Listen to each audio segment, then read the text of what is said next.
We are a society obsessed with beauty, with image, with visibility, and with fame. But where does beauty really come from? We've gotten so lost in this narcissistic whirlwind of look at me, pick me, that we've forgotten where beauty really comes from. Beauty is an inside job. And today we're going to break down all these myths around beauty, the dangers of these younger generations and this narcissistic self-obsession with the physical avatar, and how to release ourselves from this story that's holding us back from really finding our true and beautiful self within. Hi friends, welcome back to Call Cut with Angelique. I'm Angelique, and let's just get right into it. Beauty has always been an obsession. It is a human obsession. And this goes so way back to when, myth and whatnot about Narcissus and looking in the water and looking and seeing his reflection and people being really super obsessed with attraction, especially attracting the opposite sex, etc. Throughout history, beauty has been glorified. Beauty has become an absolute billion-dollar industry, if not a trillion-dollar industry. And it starts with what is in the public eye, what we see in terms of celebrity, what we see in terms of visibility, magazines, movies. And this has been the case for years, where beautiful people are highlighted and other people seek to look like these beautiful people or they admire them. And beauty is something to be admired until, of course, it tips to the negative side of the polarity spectrum. And unfortunately, that's the place we're all kind of living right now, where the obsession with the physical avatar has gotten so out of proportion that people are actually harming themselves. And this is not just women, this is men too. And this is so much bigger than just physical beauty, right? Because what does beauty ultimately encompass? We're talking about magnetism, we're talking about energy, we're talking about attraction. The most conventionally beautiful person isn't someone we can pick out of a lineup because beauty is in the eye of the beholder. And why is it in the eye of the beholder? Because beauty is an inside job. It encompasses so many different things that we don't understand. Past life connections. Sometimes we're attracted to people that we know or that look familiar. Soul contracts, soul connections, and of course, your typical, this is what is considered beautiful, these standards of beauty that are put out there by certain industries in order to market to demographics for money. It's very simple. They sell you absolutely everything. Again, men and women. They sell you youth, they sell you beauty, they sell you vitality. Meanwhile, the most important things that we should be hyper focusing on are being overlooked. Meditation, grounding, shadow work, self-love, self-esteem. These are all things that are inside jobs, but we are being focused to the outside. We are being told that you must always look young. You must always be beautiful. You must change the avatar in order to look a certain way so that everybody becomes homogenous. And this isn't new. This has been going on forever. I remember being a young woman and seeing Teen Magazine and these absolutely gorgeous women that were my age, 16, 17, 18. And I would look in the mirror and think, oof, I am nowhere in the stratosphere of desirable if this is what's considered desirable. And this is what's considered beautiful. And this is a standard of beauty. These standards are created on purpose, because if you are always striving for something that you can never get to, then you will spend a ton of money. You will always be in your lower vibrational self. You will never feel good about yourself, and you will never connect to the part of you that is actually where beauty resides, and that's the soul. The soul is one of the most beautiful emanations, and it is in everyone in different ways, right? Our souls are these little gorgeous, beautiful beings floating around in our spirit. And it reflects through our eyes and it reflects through our heart, and it comes out through the way we speak, the way we carry ourselves, the way we treat other people. But what we're seeing in the world is a preponderance of obsession with physical beauty, vapid, self-serving beauty that isn't really connected to the heart. And so you have a lot of people now with the advent of, plastic surgery and all sorts of fillers and Botox and whatever these people do that change their avatar to look like anything or anyone that they desire. And yet you still have a preponderance of people who are angry, who are over competitive, who are mean, and who are really lacking self love. And the question says, well, how could we be lacking self love if, we have all of this available to us and we're constantly looking our best and beautiful selves and we have everything at our disposal to be the most beautiful dot, dot, dot in the world? But why are we so inherently unhappy?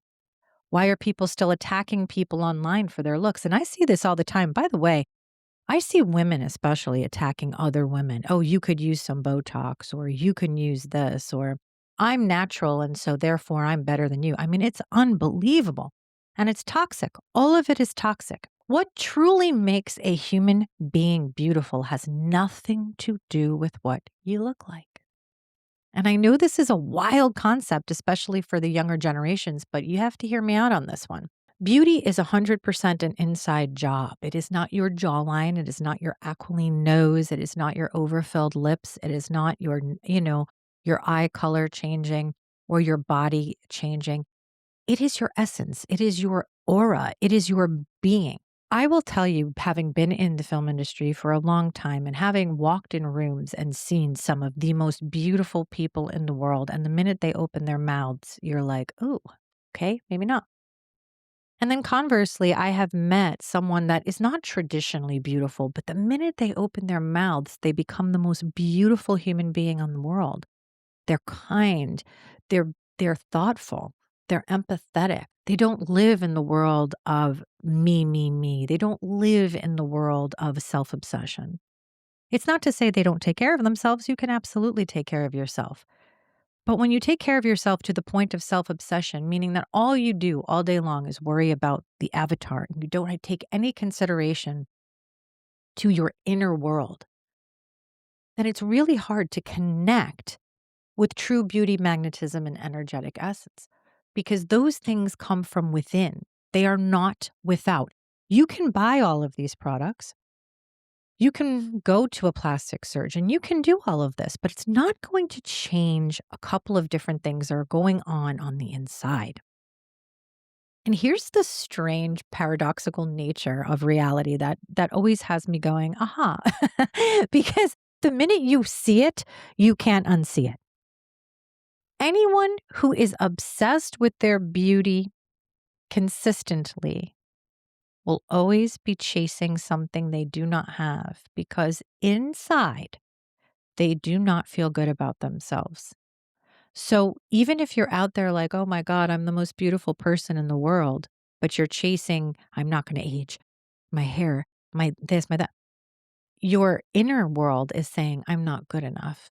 Your inner world is saying, I have to constantly keep up with the Joneses. I can't have any cellulite. I can't have any hair on my body. My teeth have to be perfect.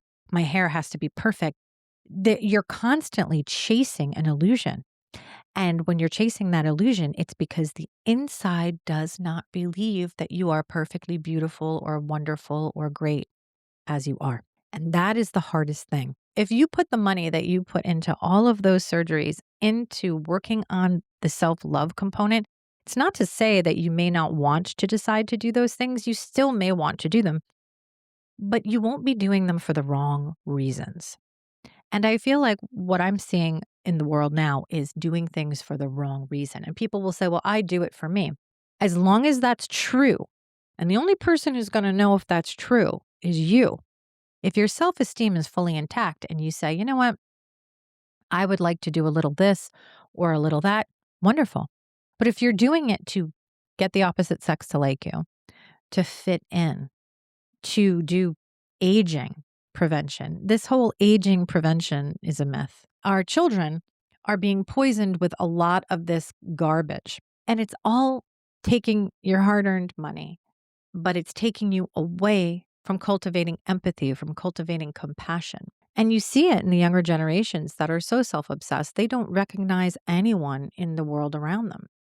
We are a spirit in a body. We are not a body in a spirit. So this body is going to age, it is going to wither, it is going to move on to its next adventure, and the soul is going to pop out.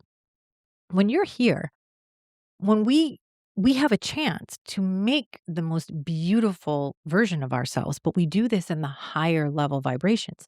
If you've ever met someone with a high level vibe, they're unbelievably attractive. They're magnetic. You want to be around them. You want to be in their space. And I've met a few of these people in my life, and they're incredible. Not to say that they don't curse every now and then or they have their bad days. They're human, right? So being human means that you have to have the range of emotions going up, down, left, right. Otherwise, it's performative, it's phony, and it's not real. What is real is to live embodied, fully embodied in your light. And when you're fully embodied in your light, your beauty shines through. All these things, whether you want to do them or not, are secondary to who you are as a person. Because who you are as a person holds more weight and water than anything else. If you go back into the Egyptian mythology, the Egyptians used to weigh the heart, right? So once you passed away, now your body's gone, right? They just take your heart and they put it on this little scale and they weigh it. And that was how they determined whether or not you got into the afterlife. Well, if the heart is filled with vanity, it's filled with greed, it's filled with self obsession, narcissism, jealousy, comparison, competition, it's going to be weighed down by those lower vibrational energies that keep it trapped in the physical realm. If you want to elevate and you want to be in these higher realms, where if you think about these almost like angelic realms where people are ethereal looking, you have to work on the inside. And this is where we call cut. We're going to call cut on these beauty standards. We're going to call cut on the idea that every single person has to look exactly the same. No, unique features are striking. Unique features are beautiful. We don't all have to look the same. We don't have to have the same hair. We don't have to have the same nose, the same lips, the same teeth. There's something cool about a tooth that's a little crooked, or somebody who smiles and they have like a different sort of way that their mouth turns up, or the nose is a little bit different, or you have like more of an aristocratic nose, or the eyes are a little bit more wide set or turned down or turned up. Not everybody has to have a fox eye or some sort of Spock eyebrow. We can look different. As a matter of fact, we should look different because everybody is expressing their soul through their avatar. And this is something I didn't realize until I got deep into my own spiritual journey, that we really are expressing our beauty through our avatars in different ways. And this is a different kind of expression. I remember once I was so upset because I wanted to have this really sharp jawline, and I don't have that. I have a weaker jawline. Um, and I wanted these like fake teeth. I was crazy. I wanted to do all this stuff. And a friend of mine who's a painter, he's really unbelievable painter, was sitting in front of his easel and he's doing his thing. And he turns to me sharply and says, "You have a Renaissance face." And I looked at him and he's like, "You kind of look like a Botticelli painting." And I started to laugh and I couldn't stop laughing. He said, "Why would you want to destroy something that's unique about you? Why do you want to be cookie cutter like everyone else?" I never forgot that. And I sat with that and thought to myself, ooh, that's hitting really hard. I had the negative feedback loops of low self-esteem in my family bloodline. So I was not just battling my own demon, from wanting to fit into society, but I was also battling a familial pattern of low self-esteem. And that was difficult, but I don't focus on it. Being beautiful is not the goal. Being kind is the goal. Elevating the soul is the goal. Being compassionate, empathetic, helping other people, shining a light, doing the shadow work. I've said this in my podcast 1,000 times. I love the shadow work. Every time I see something ugly in myself, I'm like, ooh, ooh. I always call those ugly spots the demons. And I say, I don't slay demons, I reassign them. I take those demons and I move them to the next place. I transform them and I alchemize them. You can take energy, any energy, and you can use it for your benefit all the time. But we have to constantly be working on ourselves. We have to work on our inner world so that when we project on our outer world is that beauty that we so desperately want. Because I'm telling you, friends, you're not going to find that long lasting beauty in products. You're not going to find it in surgeries. You will find yourself going back time and time again to get procedure after procedure after procedure. I will tell you, I have had this with myself many times over where I've had to wrangle myself. Oh, made me fine, go get a lip flip. Oh, I need a lift. I have to pull my face up. I have done this. Just like everyone else, I fall into the same bullshit everyone else falls into. But then I stop myself and I remind myself, we are not here for that. We are here for something bigger. We are here to shine our light. We are here to find our light. Look in it, step in it, move out of competition and comparison, and step fully into our shine, because that is where we are our most magnetic self. We are flesh and blood, driven by a spirit. That's it, occupied by a soul. And when we really dig deep and we cultivate all the beautiful things about ourselves that we like, look at yourself, find something beautiful about yourself, and every day compliment yourself. Then find another beautiful thing about yourself and another. Train yourself to see the beauty in you, to really see it, not to look for it outside, not to try to find it in a product. Remember, those things are secondary. What is most important and the part you really have to focus on is self-esteem and self-love, because we can't love anyone else. We can't lift our consciousness out of these lower vibrations of fear if we have fear of fitting in, fear of not being good enough, fear of not being beautiful enough, accepted, or loved. And all of that ties into beauty. If you go back, our ancestors, great-great-grandparents for some of you, grandparents for some of us, they kind of just had to go with a connection, right? They didn't have these dating apps where you could see pictures of people. They just met them. And in that exchange, it's the energy exchange. Yeah, you can look at somebody and say, wow, that person's beautiful. But as I said, what makes beauty everlasting and eternal is who the person is on the inside, how they speak, how they think, how they treat other people. And I keep emphasizing this because on both sides of the polarity spectrum, if you are somebody who is physically beautiful, but you are unkind, you are self-absorbed, you lack empathy, you lack compassion, that beauty is skin deep for you. You don't possess the magnetism that's going to hold you in place. If you are somebody that maybe your features are a little bit different or you're not necessarily considered stunning, but man, are you a nice person and you are kind to people and you help people and you stand your ground and you're confident, you're gorgeous, right? Because all of that energy is a confident energy that radiates out of your soul. All we have to do is elevate our vibration and our frequency. And the minute you start to get to these higher vibrations, the love vibration, you automatically become magnetic. Automatically. But it has to be genuine. The intention has to truly be there. And that's where we do the shadow work. And that's where we call cut. Call cut on jealousy, on envy, on competition. Call cut on looking at another person and criticizing their looks. Instead, find something beautiful in them. Call cut on the idea that you have to be young forever. Nobody's saying that you have to let yourself go. We're not going to go to the other extreme, but we don't have to kill ourselves in order to maintain youth. Okay.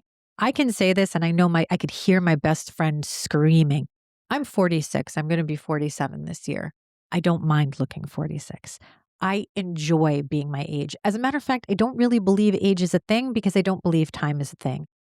Time is a construct and therefore age is a construct. We would never know how old anyone is if we weren't measuring time.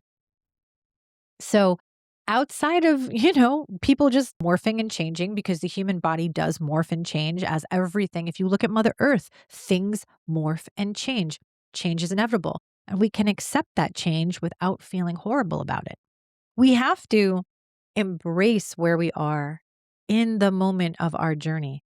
It's a gift to be able to watch ourselves move through life in this way. It's a gift. We don't necessarily see it that way. We see it differently, but it is a gift. And when we learn to embrace the gift and we learn to grow old gracefully, and by the way, again, gracefully does not mean we don't take care of ourselves or we don't have products or we don't do our, no, it means we use those as support. It's secondary to who we are as a person. Who we are is far more important than what we look like. I assure you, friends, when you get to the other side and your journey here ends, no one in the source land, the angels, God, Jesus, whomever it is you believe in, is going to care what you looked like. They are going to care how you treated people. How did you project in this world? What did you contribute in the positive to all of humanity to try to elevate consciousness so that everyone could live in peaceful coexistence with this unity and this Christ consciousness? That is what they are going to ask you. They're not going to ask you what doctor did your work, how many fillers you had or hair extensions or nail. They're not going to ask you about any of that. It's not important. And I know it doesn't feel that way. And people will say to me, well, Angelique, I don't have a boyfriend or I don't have a this or I don't have that. You will when you work on yourself. You will attract not only a person, but the right person for you because your energetic signature will be 100% in alignment with your highest self. And that energy will attract somebody who comes in, who respects you, who loves you, who cherishes you.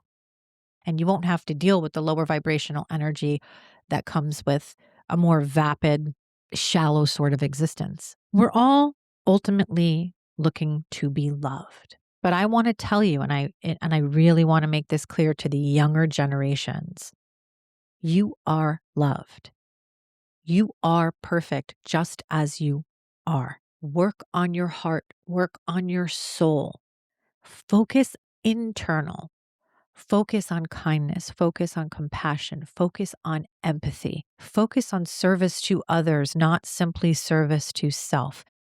Do those things and you will watch your inner beauty radiate. You will become the most beautiful version of yourself you have ever seen because those are the things that count. That is what makes beauty. And I said this from the top, it's an inside job. Everything else is an attack on the heart chakra. Everything else is an attack on your consciousness. Everything else is to keep you stuck in the lower vibrational energies of fear, comparison, competition, envy, jealousy, and of course, depression, anger, and rage, because when we can't meet that expectation, what do people do? You don't need to fit into anything. You need to live your life. When you vibrate at that certain level, all the universe will conspire to bring you the right people. So you don't have to worry. This is a precious gift of life and you are valuable. You matter. There are people in this world who love you. There are people who you haven't even met that love you. There are people who you have not met, who have not laid eyes on you yet, that are going to think you are the most beautiful human being they have ever seen. Work on the confidence. So we call cut on these negative feedback loops. The minute a thought pops into your mind, call cut. Gosh, my nose is so big. Cut. My nose fits my face. Oh God, my lips are so thin. Cut. Thin lips are beautiful. Oh my God, my teeth. I wish I had fake teeth. Cut. Every dentist that you'll ever meet will tell you to keep your real teeth. You keep bringing yourself back to loving yourself. Again, if there is something that you need to fix, if there is a deformity or something that really bothers you, by all means, please do what you have to do. I am not saying you should walk around feeling badly about yourself. What I'm saying is do not let the external override the internal. Balance it out. Work on the internal. Call cut on the negative feedback loops. Call cut on what society says is beautiful. Beauty is everywhere and it's in everything. We just need to see it, but it comes from the soul. So do not forget to work on the inside. Do not forget that everything that we do on this planet is an inside job. And it starts with loving yourself, accepting yourself, and knowing that when you stand fully in your light, all you can do is keep shining. Thank you so much for joining me on Call Cut with Angelique. New episodes drop every Friday. If you like this content, please subscribe, like, share with your friends. And remember, folks, no matter what life gives you, you must always keep shining.